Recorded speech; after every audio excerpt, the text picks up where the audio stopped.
Hello from Kingfisher, Oklahoma. Today we're going to look at Deuteronomy 15 and 16, and we're going to look at 5 things. First, again, Moses is going through all the things that they need to know when they go in. So he's telling them about the year of release. Every 7 years, it's a special year. On this year, creditors have to forgive the debts that are owed them. And God says, don't harden your hearts and think, oh, that year is coming up, so I won't lend to my neighbor so that they can eat bread. No, you still need to do it. So the year of release allows that to be forgiven, and we move on. And he reminds them that the Israelites could lend to a foreign person, but they couldn't borrow from him because the borrower is slave to the lender, and Israel is no longer to be slaves. 2, you release those who are indentured servants on the 7th year. Sometimes if you're, really in a bad situation and you need some food and you want to trade some work for that, you could make a deal with somebody and be their indentured servant for a while. Well, if that began to flow into the 7th year, then you could be released from that. And that person was supposed to send you out with blessings of the field, blessings of the vine, just like God sent them out of Egypt with blessings, so they were supposed to release their servants. Unless they want to stay.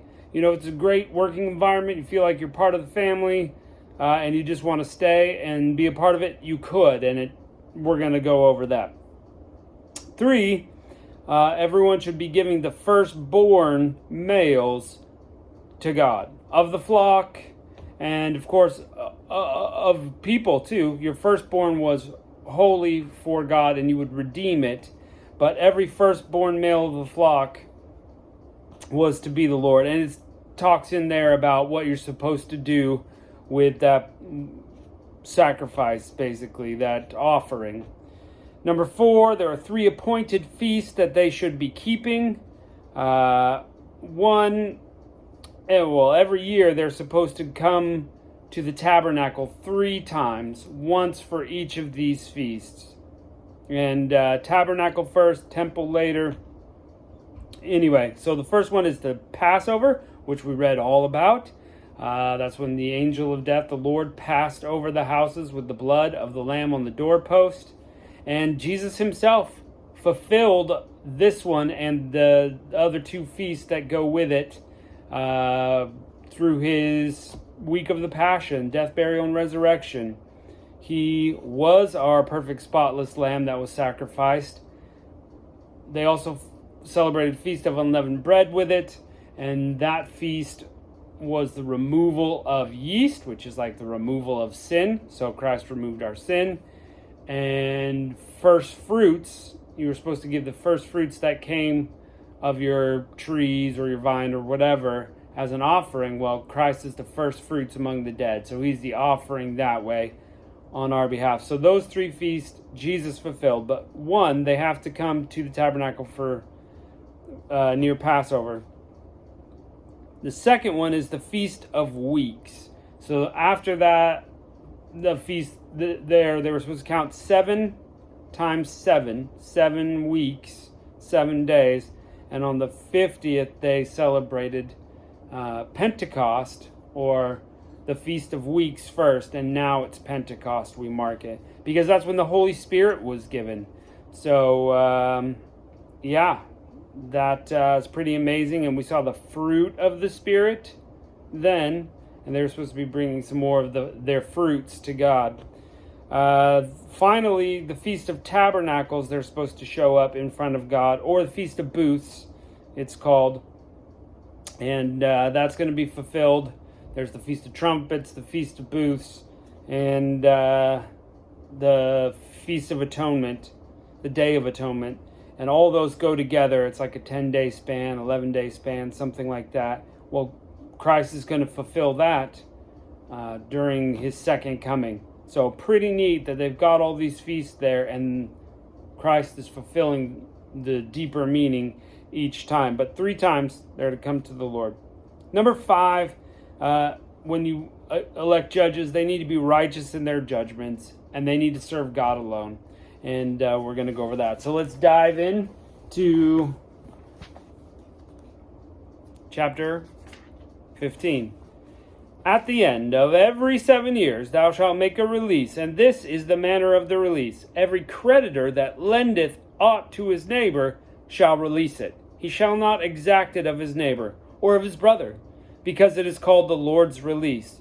Of a foreigner thou mayest exact it, but that which is thine with thy brother thine hand shall release, save when there shall be no poor among you. For the Lord shall greatly bless thee, and the land which the Lord giveth thee for an inheritance possess it, only if thou carefully hearken unto the voice of the Lord thy God, to observe and do all these commandments which I have commanded thee this day. For the Lord thy God blesseth thee, the Lord as he promised thee, and thou shalt lend unto many nations, thou shalt not borrow. Thou shalt reign over many nations, and they will not reign over thee. If there be among you a poor man of one of thy brethren within any of thy gates of thy land, and the Lord thy God giveth thee, thou shalt not harden thine heart, or shut thine hand to thy poor brethren. For thou shalt open thy hand wide unto him, and shalt surely lend sufficient for his need in that which he wanteth. Beware that there be not a thought in thy wicked heart, saying, The 7th year, this year of release, is at hand, and thine eye be evil against thy poor brother, and thou givest not. And he cried to the Lord against thee, and it be sin unto thee. Thou shalt surely give him, and thine heart shall not be grieved when thou givest him, because for this thing the Lord thy God will bless thee in all thy works, and all thou puttest thy hand to. For the poor shall never cease out of the land. Therefore I command thee, saying, Thou shalt open thy hand wide to thy brother, to the poor, and to the needy in the land. And if thy brother, a Hebrew man, or a Hebrew woman, be sold unto thee, and serve thee 6 years, then in the 7th year thou shalt let him go free from thee. And when thou sendest him out from thee, thou shalt not let him go away empty. Thou shalt furnish him liberally out of thy flocks, and out of thy floor, and out of thy winepress, of that wherewith the Lord hath blessed thee, thou shalt give unto him. And thou shalt remember that thou wast a bondman in the land of Egypt, and the Lord thy God redeemed thee. Therefore I command thee this thing today. And it shall be, if he say unto thee, I will not go away from thee, because I loveth thee and thine house, because he is well with thee, because it is well with thee. Thou shalt take an awl, and thrust it through his ear into the door, and he shall be thy servant forever. And also unto thy maidservant thou shalt do likewise. It shall not seem hard unto thee when thou sendest him away free from thee, and he hath been worth a doubled hired servant to thee, in serving thee 6 years. And the Lord thy God shall bless thee in all thou doest. All the firstling males that come of thy herd and of thy flock shalt thou sanctify unto the Lord. Thou shalt do no work with the firstling of thy bullock, nor shear the firstling of thy sheep. Thou shalt eat it before the Lord thy God year by year in the place which the Lord shall choose, thou and thy household. And if there be any blemish therein, as if it be lame or blind, or have any ill blemish, thou shalt not sacrifice it unto the Lord. Thou shalt eat it within thy gates. The unclean and the clean person shall eat of it alike, as the roebuck and as the hart. Only thou shalt not eat the blood thereof, thou shalt pour it out like water. So, if it's pure and holy, they can sacrifice it to the Lord. If it isn't, if it's blind or lame or something wrong with it, they can still eat it as kind of an offering to the Lord.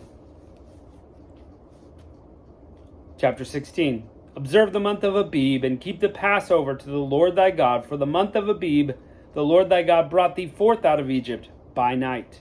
Thou shalt therefore sacrifice the Passover unto the Lord thy God, of the flock and of the herd, in the place the Lord chooseth to place his name. Thou shalt eat no leavened bread with it. 7 days thou shalt eat unleavened bread therewith, even the bread of affliction. For thou camest forth of the land of Egypt in haste, that thou rememberest the day when thou camest forth out of the land of Egypt all the days of thy life. And there shall be no leavened bread seen with thee in all thy coast 7 days. Neither shall there be anything of the flesh which thou sacrificed the first day at even. Remember all night until remain all night until morning. So you got to eat it all, and if you don't, you burn it with fire. None of your sheep that you're supposed to have during Passover should be left over. Thou mayest not sacrifice the Passover within any of thy gates which the Lord thy God giveth thee, but at the place which the Lord thy God shall choose to place his name in. There thou shalt sacrifice the Passover at even, at the going down of the sun, at the season which thou camest forth out of Egypt. And thou shalt roast and eat it in the place which the Lord thy God shall choose. And thou shalt turn in the morning and go into thy tents. 6 days thou shalt eat unleavened bread, and on the 7th day shall be a solemn assembly to the Lord thy God. Thou shalt do no work therein. 7 weeks thou shalt number unto thee. Begin to number the 7 weeks from such a time as thou beginnest to put the sickle in the corn. And thou shalt keep the feast of weeks unto the Lord thy God, with a tribute of a freewill offering of thine hand, which thou givest unto the Lord thy God, according as the Lord thy God has blessed thee. And thou shalt rejoice before the Lord thy God, thou and thy son, and thy daughter, and thy manservant, and thy maidservant, and the Levite, which is within thy house, and the stranger, and the fatherless, and the widow, which are among you, in the place which the Lord thy God has chosen to place his name. And thou shalt remember that thou wast a bondman in Egypt, and thou shalt observe and do these statutes.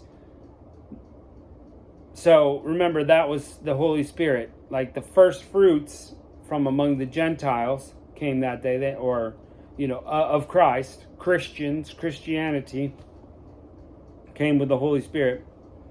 Thou shalt observe the Feast of Tabernacles 7 days. This is the third feast. And after thou hast gathered in thy corn and thy wine, and thou shalt rejoice in thy feast, thou and thy son, and thy daughter, and thy manservant, and thy maidservant, and the Levite, and the stranger, and the fatherless, and the widow that are within thy gates. Thou shalt keep a solemn feast unto the Lord thy God in the place which the Lord shall choose, because the Lord thy God shall bless thee in all thine increase, and in all thy works, and in all thy hands. Therefore thou surely rejoice. 3 times in a year shall all thy males appear before the Lord thy God, in the place that he shall choose, in the feast of unleavened bread, and in the feast of weeks, and the feast of tabernacles. And they shall not appear before the Lord empty. Every man shall give as he is able, according to the blessings of the Lord thy God, which he has given thee. Judges and officers shalt thou make thee in all thy gates, which the Lord thy God giveth thee, throughout thy tribes, and they shall judge the people with just judgment. Thou shalt not wrest judgment, W-R-E-S-T, like take it away. Thou shalt not respect persons, neither take a gift. So no bribes and no unfairness.